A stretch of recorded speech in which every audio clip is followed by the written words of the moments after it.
মৃত্যুর পরোয়ানা যেন পিছু ছাড়ছে না গাজাবাসীর। তীব্র শীত আর ঝড়ের পূর্বাভাসে যখন আশ্রয়ের চিন্তায় নির্ঘুম রাত পার করছেন, তখন গাজার স্বাস্থ্য দপ্তরের চিকিৎসক দিয়েছেন চাঞ্চল্যকর তথ্য।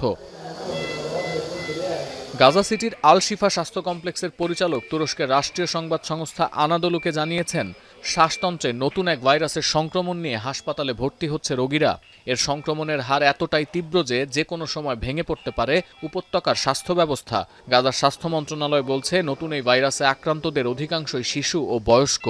আরও আশঙ্কার বিষয়, আক্রান্ত রোগীদের উপসর্গ ফ্লু বা করোনার মতো।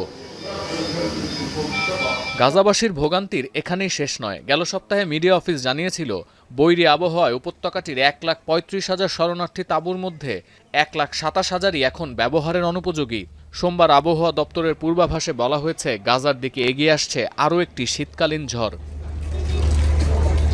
এদিকে গেল অক্টোবরে যুদ্ধবিরতি কার্যকরের পর কেটে গেছে ১০০তম দিন। ১৬ জানুয়ারি ঘোষণা করা হয়েছে দ্বিতীয় ধাপ। এর সঙ্গে সঙ্গে শান্তি পর্ষদ নামে নতুন এক কমিটি বানানোর ঘোষণা দিয়েছে যুক্তরাষ্ট্র।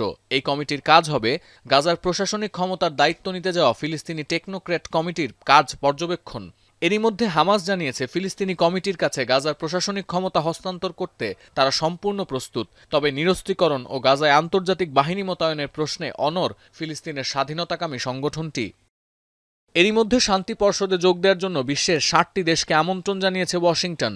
বৃহস্পতিবার ওয়ার্ল্ড ইকোনমিক ফোরামের সাইডলাইনে ট্রাম্পের নেতৃত্বে একটি চুক্তি স্বাক্ষর অনুষ্ঠানে অংশ নেবে এই শান্তি পরিষদের সদস্যরা। কিন্তু এখানেও আছে বিপত্তি। অনেকে এই কমিটিতে থাকার আগ্রহ দেখালেও ভিন্নমত ফ্রান্সের প্রেসিডেন্ট ইমানুয়েল ম্যাক্রোর। এতে চটেছেন ট্রাম্প। হুঁশিয়ারি দিয়েছেন, শান্তি পর্ষদে যোগ না দিলে ফ্রান্সের ওয়াইন ও শ্যাম্পেনের ওপর ২০০% আমদানি শুল্ক আরোপ করবেন তিনি।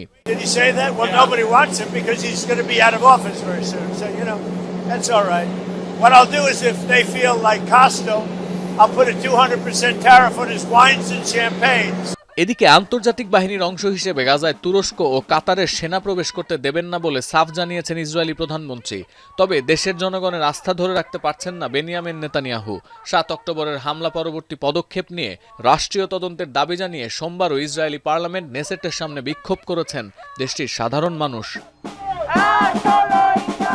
সতীর্থ কর্মকার, এখন বিশ্ব।